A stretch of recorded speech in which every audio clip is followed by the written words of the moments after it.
Après 8 ans de bataille entre les sceptiques de la version officielle et ceux qui la soutiennent, le débat sur le 11 septembre semble s'être bloqué au moment où les deux camps crient victoire. Mais seule la vérité serait une victoire, et elle semble pour l'instant échapper à tous. Jim Miggs is the editor of Popular Mechanics magazine. In 2005, he and a staff of reporters decided to take on the factual and scientific claims made by members of the 9/11 conspiracy movement. D'autres documentaires de la BBC, de Discovery Channel ou de National Geographic ont été produits depuis, tous sur la même ligne. Mais celui de Popular Mechanics, produit avec History Channel, demeure la référence du débat sur le 11 septembre. Miggs enlisted the help of more than 70 experts in fields including aviation, engineering, and the military. The results were first published in a magazine article, then more fully developed in a book titled Debunking 9/11 Myths: Why Conspiracy Theories Can't Stand Up to the Facts. I think what Popular Mechanics did with the 9/11 conspiracy theory was just about one of the best things ever done in the history of skepticism. That is exactly how it should be done. Here's the claim, here's the answer. Here's the claim, here's the answer. By the end, they got nothing to stand on. Boom, end of story. Une interrogation demeure. Popular Mechanics a-t-il présenté et discuté les principales questions des conspirationnistes? Ou bien a-t-il présenté seulement celles qu'il estimait plus faciles à affronter?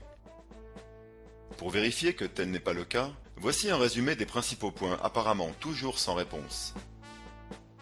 Si toutefois ces réponses existent, il suffira au camp officiel de les indiquer clairement pour finalement clore le débat.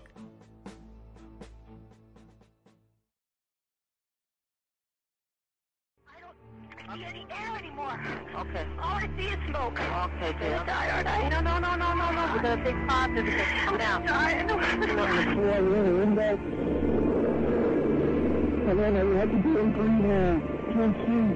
Les tours jumelles avaient été conçues pour résister à l'impact d'un grand avion de ligne, de poids et de dimensions comparables à ceux des avions utilisés le 11 septembre. Dans un document du NIST, le National Institute of Standards and Technology, on lit: les bâtiments ont été inspectés et ils pourraient résister à l'impact d'un gros avion de ligne de type 707 ou DC-8 volant à 950 km/h. Les études indiquent qu'un tel impact causerait des dégâts localisés, insuffisants à faire s'effondrer le bâtiment ou à lui causer des dommages substantiels, et ne mettrait pas en danger la vie des personnes ne se trouvant pas aux abords immédiats de la zone touchée.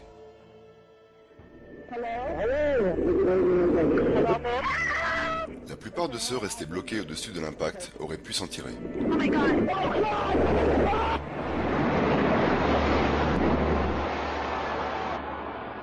Mais les tours jumelles s'étant effondrées suite aux impacts et aux incendies, près de 3000 personnes sont mortes. Question. Pourquoi personne n'a été inculpé parmi les responsables de la conception et de la construction des tours, et leur responsabilité pénale pas même évoquée? Si un de vos parents décédait dans l'écroulement d'un bâtiment prévu pour résister à un certain type d'impact, ne voudriez-vous pas avoir les responsables de sa construction traduits en justice? Cette photo thermique prise par la NASA 5 jours après les événements montre des températures très élevées à la base des 3 tours effondrées. En novembre, 6 semaines plus tard, ces feux souterrains étaient encore extrêmement chauds, malgré le manque relatif d'oxygène à consumer sous terre. It's unbelievable. And this is 6 weeks later, almost 6 weeks later. And as we get closer to the center of this, it gets hotter and hotter. It's probably 1,500 degrees. We've had some small windows into what we thought was a core at some point, and it looked like an oven, you know? It's still, I believe, 1,100 degrees. The guy's boots just melt within a few hours. Il existe beaucoup de témoignages de métal et d'acier fondu sous les décombres vus par les secouristes et d'autres personnes. Get down below and you see molten steel running down the channel rails. Like you're in a foundry. Like lava.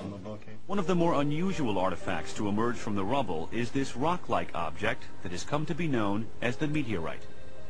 It's this fused element of steel, molten steel and concrete and all of these things all fused by the heat into one single element. In any other museum, it could be passed off as a meteorite. And while this was born of intense heat, This is altogether different. This formation is really 4 separate stories of the World Trade Center, compressed, compacted, incinerated, exposed to temperatures as hot as the inner Earth. I never knew this existed. Même certaines colonnes des bâtiments effondrés portent les signes de très haute température. It's hard to believe that it actually bent because of the size of it and how there's no cracks in the iron. It bent without almost a single crack in it. It takes thousands of degrees to bend steel like this. Question. Qu'est-ce qui a bien pu causer les mares d'acier et de métal fondu, plier les colonnes sans les fissurer et brûler sous terre pendant plusieurs semaines? Les 2 tours sont tombées en maximum 10 à 15 secondes à partir du début de leur chute. Et donc la partie supérieure des bâtiments a détruit la majeure partie des étages inférieurs, tombant verticalement presque à la vitesse de la chute libre. There is no scenario for a pancake effect of buildings falling that allows them to fall at the rate of free fall. If you were just to surmise, hypothetically as an approximation, that they would take a second for each floor to collapse, and if you were talking about the whole 110 floors, that would represent 110 seconds, or 100 seconds too many. De plus, dans le rapport sur l'effondrement du bâtiment 7, qui a duré environ 6 secondes, le NIST reconnaît qu'une partie est tombée en chute libre pendant plus de 2 secondes. Question. Pouvez-vous expliquer comment les lois de la physique, qui prévoient qu'un corps en chute libre suive le chemin de moindre résistance, ne se soient pas appliquées dans chacun de ces 3 cas?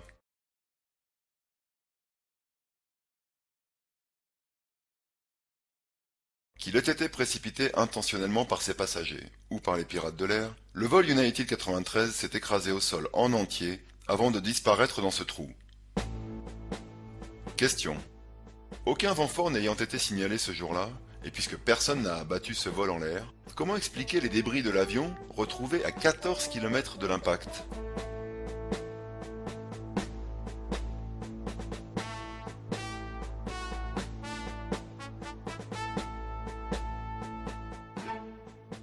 Question. Puisque l'avion semble avoir disparu dans ce trou, comment est-il possible qu'on ait retrouvé et identifié grâce à leur ADN les restes de chacun des passagers? Et aussi, en passant, 95% de l'avion. Plusieurs témoins ont vu un mystérieux avion blanc survoler la zone d'impact juste après le crash. Voici l'explication de Popular Mechanics. It was a little Dassault Falcon corporate jet that was flying to a nearby airport. And what happened is once air traffic control knew they had lost Flight 93, they asked the nearest aircraft to go over the area and actually radio back exact coordinates for the crash site. Do you see any activity on your right side, smoke or anything like that? It appears to be just a dark cloud like a puff of black smoke. Mais l'enregistrement présenté par Popular Mechanics correspond en fait à un échange entre le vol American 1060 et la tour de contrôle de Cleveland. Le voici dans son intégralité. American 1060, do you see anybody northwest of you? Can you see back that far there? We're looking now, sir. United 93, Cleveland, do you still hear the center? Do you see any activity on your right side, smoke or anything like that? Yeah, we do have a smoke puff now at about, probably 2 o'clock. It appears to be just a dark cloud like a puff of black smoke. Cleveland était donc en train de demander au vol American 1060 de jeter un œil, et non au petit avion blanc. American 1060, do you see anybody northwest of you? Can you see back that far there? Question. Si l'avion blanc était vraiment un jet privé, pourquoi Popular Mechanics a-t-il utilisé des preuves falsifiées pour soutenir sa propre affirmation? Question bonus. Saviez-vous que sur les lieux du crash, on a retrouvé les objets suivants? Le passeport entier est reconnaissable d'un des pirates de l'air, le testament, pas même déchiré ni brûlé, d'un des pirates, un reçu avec le nom d'un des pirates, une photo d'identité d'un pirate, un cutter appartenant à un pirate, une autre photo d'identité d'un autre pirate, un reçu de pressing avec le nom d'un pirate, le bandana ni brûlé ni déchiré d'un pirate, le passeport d'un pirate avec sa photo et son nom bien visible. Tout ça alors que l'avion a totalement disparu.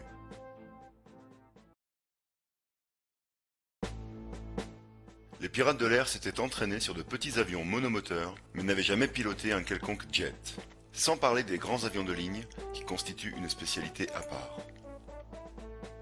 Pourtant, ils ont accompli à grande vitesse des virages, des descentes vertigineuses et des manœuvres extrêmes qui ont laissé totalement perplexes les contrôleurs aériens. I slid over to the controller on my left, and I asked him, "Do you see an unidentified plane there southwest of Dulles?" And his response was, "Yes." "Oh my gosh, yes. Look how fast he is." The speed, the maneuverability, the way it turned, everything seemed to suggest it was a fighter jet. And we are all experienced controllers. Now as I'm watching, United 175 makes a hard left-hand turn and starts climbing. Not only did he make a sharp turn, but he also climbed 3,000 feet in a matter of approximately 1 minute, which is a very fast rate of climb. This is something that we have never seen before. This is stuff that you would only see in the movies. The United 175, the hijackers were heading towards the city. We were counting down the altitudes, and they were descending right at the end at 10,000 feet per minute. That is absolutely unheard of for a commercial jet. They're actually nosing the airplane down and doing it what I would call a power dive.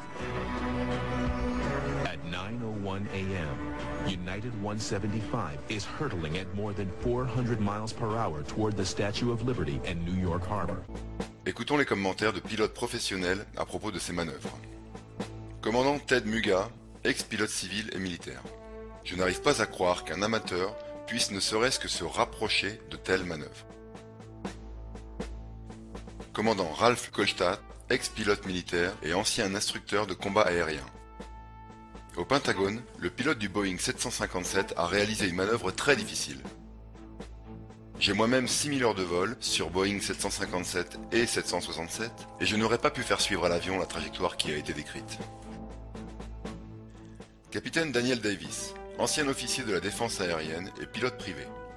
Survoler la colline et l'autoroute et aller percuter le Pentagone entre la hauteur du mur et le sol, c'est pratiquement impossible, même pour un petit motomoteur lent, et il est impossible de faire ça avec un 757. La prima difficoltà sarebbe quella di volare attaccato a terra e lo so per esperienza diretta avendo fatto volo militare a bassa quota. Ci sono tutta una serie di turbolenze che fanno sì che sia molto difficile stare veramente appiccicati per terra. Credo che chi ha fatto questa attività possa capire cosa vuol dire stare a 10 metri da terra, 5 metri da terra con un aeroplano che pesa 110-120 tonnellate lanciato a 900 km all'ora.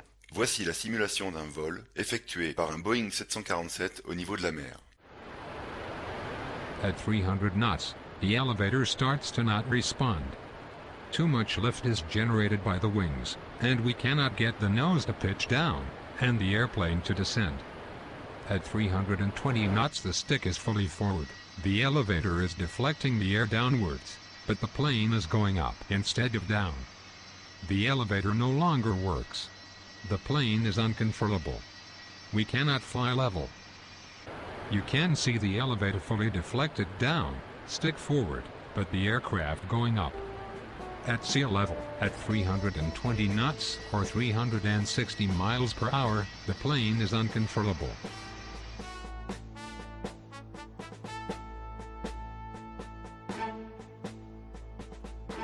And that was this cushion of air that doesn't allow a jet to land when they're traveling at 20 feet at 400 knots.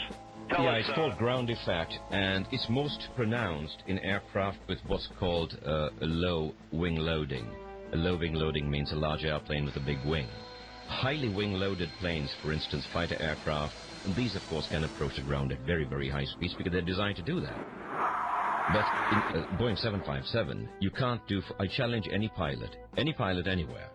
Give him a Boeing 757, tell him to do 400 knots 20 feet above the ground for half a mile. Can't do.